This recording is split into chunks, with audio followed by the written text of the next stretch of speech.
Assalamualaikum warahmatullahi wabarakatuh.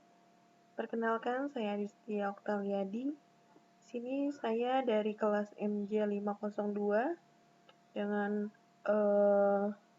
dosen Bapak Wahyu Purbasantoso. Dan di sini juga saya akan mempresentasikan di mana tugas dari lanjutan UTS dan untuk tugas UAS. Di sini ada penerapan manajemen risiko bagi bank umum, di mana untuk pendahuluan ketentuan umum ada manajemen risiko adalah serangkaian metode dan prosedur yang digunakan untuk mengidentifikasi, mengukur, memantau, atau mengendalikan risiko yang timbul dari seluruh kegiatan usaha bank. Dan berikut macam-macam manajemen risiko, ada manajemen risiko operasional, manajemen risiko strategis, manajemen risiko keuangan atau finansial, manajemen bahaya atau hazard. Dan apa itu bank umum? Bank adalah bank umum sebagaimana dimaksud dalam Undang-Undang Nomor 7 Tahun 1992 tentang perbankan sebagaimana telah diubah dengan Undang-Undang Nomor 10 Tahun 1998, termasuk kantor cabang dari bank yang berkedudukan di luar negeri yang melaksanakan kegiatan usaha secara konvensional. Tujuannya bank umum adalah meningkatkan kualitas hidup masyarakat.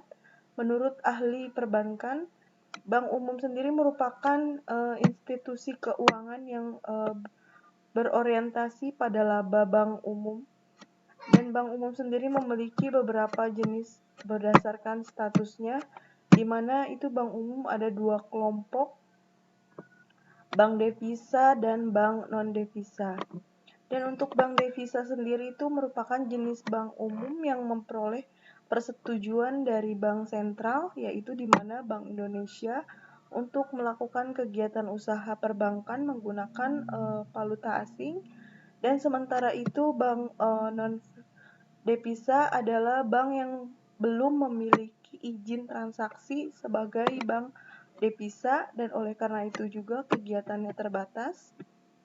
Dan adapun penerapan manajemen risiko dalam bank umum, di mana pasal 2, bank wajib menerapkan manajemen risiko secara efektif, baik untuk bank secara individu maupun untuk bank secara konsolidasi dengan perusahaan anak.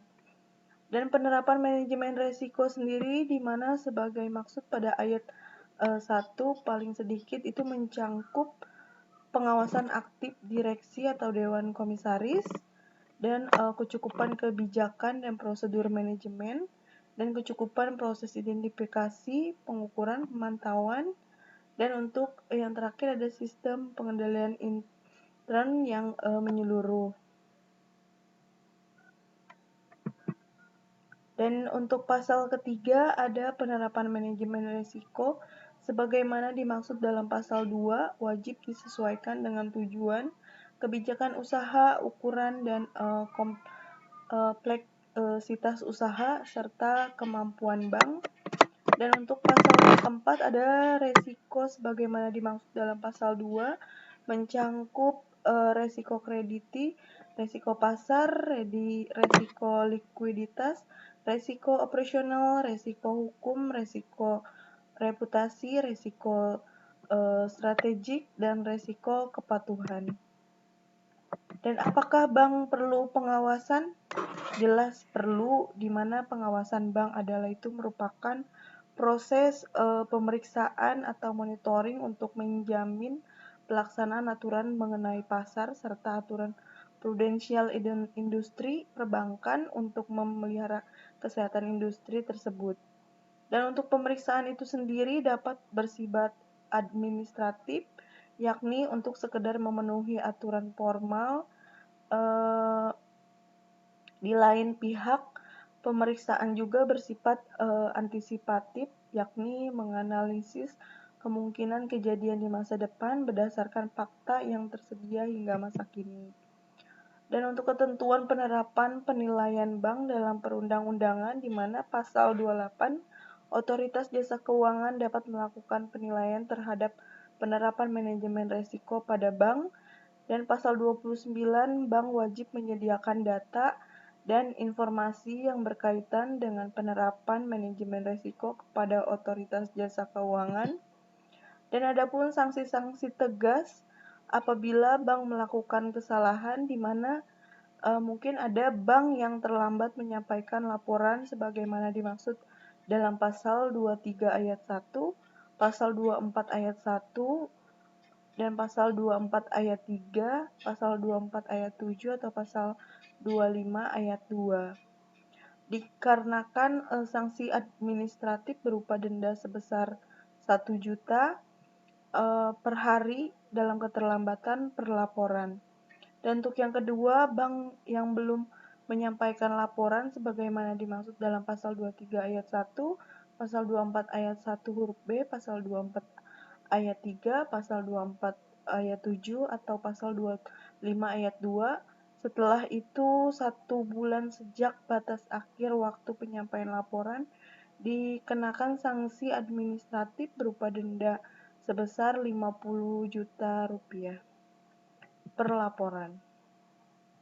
Dan untuk bank yang belum menyampaikan laporan sebagaimana dimaksud dalam pasal 23 ayat 1, pasal 24 ayat 1 huruf B, pasal 24 ayat 3, pasal 24 ayat 7, atau pasal 25 ayat 2 yang telah dikarenakan sanksi administratif berupa denda sebagaimana dimaksud pada ayat 2, tetap wajib menyampaikan laporan kepada otoritas jasa keuangan. Dan untuk bank yang tidak menyampaikan laporan rencana sebagaimana dimaksud dalam pasal 24 ayat 1 huruf A, dikenakan sanksi administratif berupa denda sebesar 100 juta rupiah. Sistem pengendalian intern sendiri di mana pengendalian ini adalah proses yang integral pada tindakan dan kegiatan yang dilakukan secara terus-menerus oleh pimpinan dan seluruh pegawai untuk memberikan keyakinan memadai atas tercapainya tujuan organisasi melalui kegiatan yang efektif dan efisien, keadaan keandalan pelaporan keuangan, pengamanan aset negara, dan dijelaskan juga dalam pasal Undang-Undang pasal 13.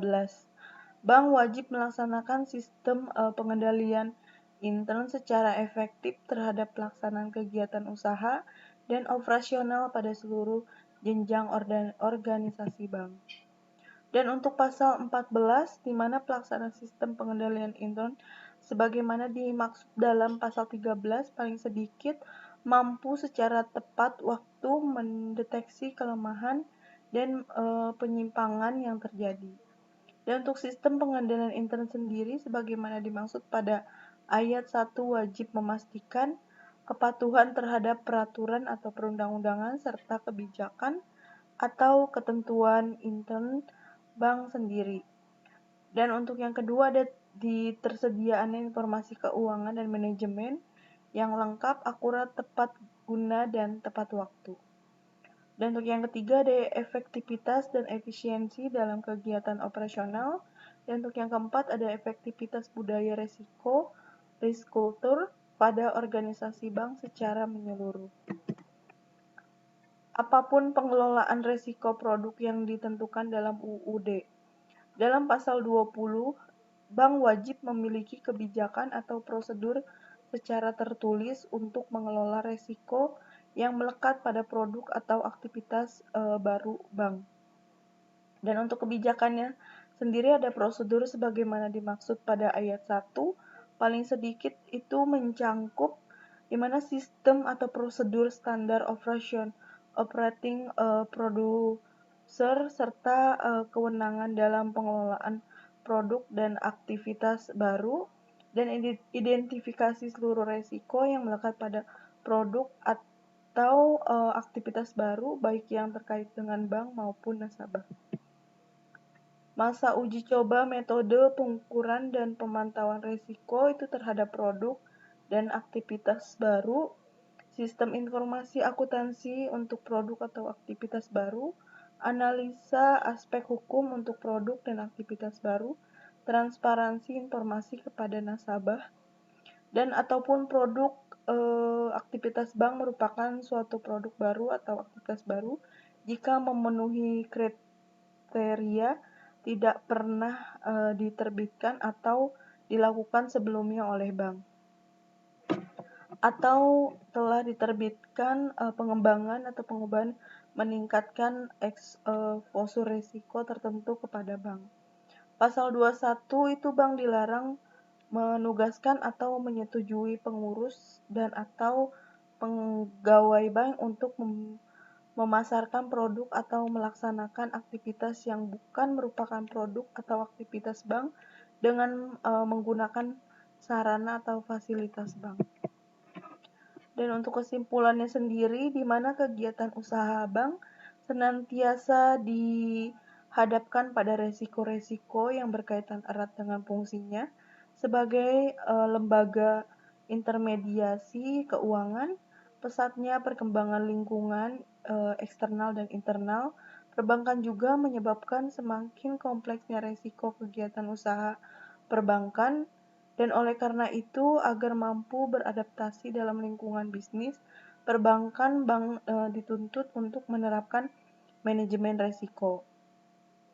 Dalam kaitan ini, prinsip-prinsip manajemen risiko yang akan dianut dan diterapkan pada perbankan Indonesia diarahkan sejalan dengan rekomendasi yang dikeluarkan oleh Bank for International Settlement melalui Basel Community of Banking Supervision, di mana prinsip-prinsip tersebut pada dasarnya merupakan standar bagi dunia perbankan untuk dapat beroperasi secara lebih berhati-hati dalam ruang lingkup perkembangan kegiatan usaha dan operasional perbankan yang lebih baik. Mungkin sekian dari saya, kurang lebihnya mohon maaf, dan saya ucapkan terima kasih. Wassalamualaikum warahmatullahi wabarakatuh.